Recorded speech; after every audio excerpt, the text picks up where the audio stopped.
14 साल उनको लगे इसको तैयार करने में। ये ऐसे तो किताब लिखने में इतना समय नहीं लगता, ज़्यादा साल लग जाए, 15 महीने लग जाए, 10 महीने लग जाए, लिख लेते हैं लोग। कहानियाँ तो एक हफ्ते में तैयार हो जाती है, लेकिन इस पुस्तक को तैयार करने में इतना समय जो लगाया उन्होंने, इसके लिए क्यों लगाया? इसकी पूरी खोजबीन कि अगर कोई पढ़े तो इसके वो प्रश्न चिन्ह न लगा सके कि जो बात इसमें लिखी है वो बिल्कुल सही है या नहीं।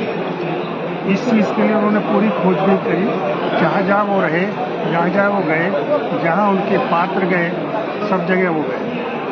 उस जगह पूरी खोज करके पूरी विश्वसनीयता के साथ जब वो पूरी तरह से संतुष्ट हो गए, तभी उन्होंने इस किताब को तैयार किया। आप कितने बरस के थे जब ये किताब प्रकाशित हुई? मैं उस वक्त ये 74 में प्रकाशित हुई थी, तो मैं उस वक्त 30 में। तो जब ये 14 साल लगाए इन्होंने, तो मतलब घर से दूर लंबे टाइम तक घर से दूर रहते थे?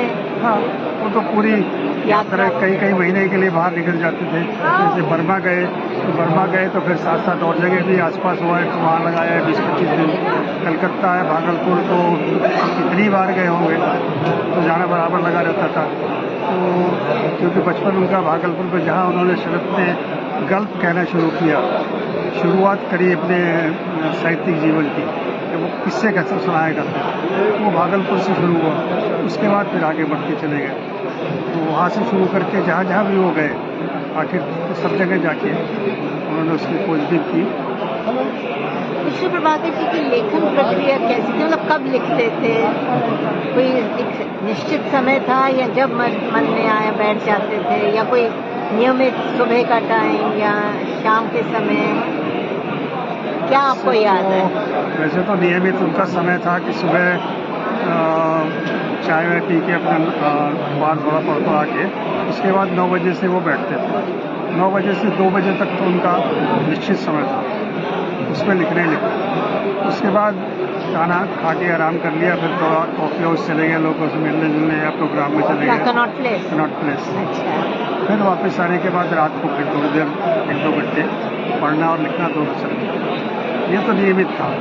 इसके अतिरिक्त अगर कोई बात मन में आ गई तो जिस समय आ गई उसी समय लिखते, ताकि भूल ना जाए। वो तो सारा दिन चलता ही रहता था, वो तो निरंतर प्रक्रिया चलती थी। और आपको याद है वो अपनी पांडुलिपि को उन्होंने कितनी बार सुधारा, कितनी बार लिखा? हमारा मसीह की पांडुलिपि 6 बार लिखी गई। 6 बार पूरी हैंड रिटन, हाथ से? नहीं, हैंड रिटन तो करी, उसके बाद उसको टाइपिंग कराया। तो 6 पांडुलिपि मेरे पास हैं। अच्छा। टाइप करी। अरे वाह, मैं किसी दिन देखने आऊंगी। हाँ। वो जब 6ठी बार उसको नया रूप, फाइनल रूप दिया, तब ये भेजी गई। उसके बीच में साप्ताहिक हिंदुस्तान में छपती रही। ये प्रक्रिया चलती है। बहुत धन्यवाद। मैंने कहा आप आए हैं तो मैं कुछ आपसे पूछ लूं, क्योंकि अब विष्णु जी तो हमारे कालजयी पुस्तक है, विष्णु जी की आवारा मसीहा। तो आपसे मैं यही कह रहा था कि हिंदू प्रेस भारती में जो पत्रिका का विशेषांक निकाला है साहित्य हिंदी अकादमी ने, तो वो विशेषांक निकालने में ही जो संपादक लड़की है निशा, उसको 6 महीने लग गए उसको तैयार करना। अब ये कह रहे हैं पत्रिका तो मासिक है और 6 महीने बाद निकल रही है, तो सवाल ये पैदा होता है इतना समय क्यों लगता है? जब तक आप पूरा संतुष्ट ना हो जाए कि जो चीज़ इसमें जा रही है वो बिल्कुल सही है, प्रामाणिक है, तभी वो प्रकाशित हो। उससे पहले प्रकाशित हो तो मतलब ही नहीं है, कोई मतलब।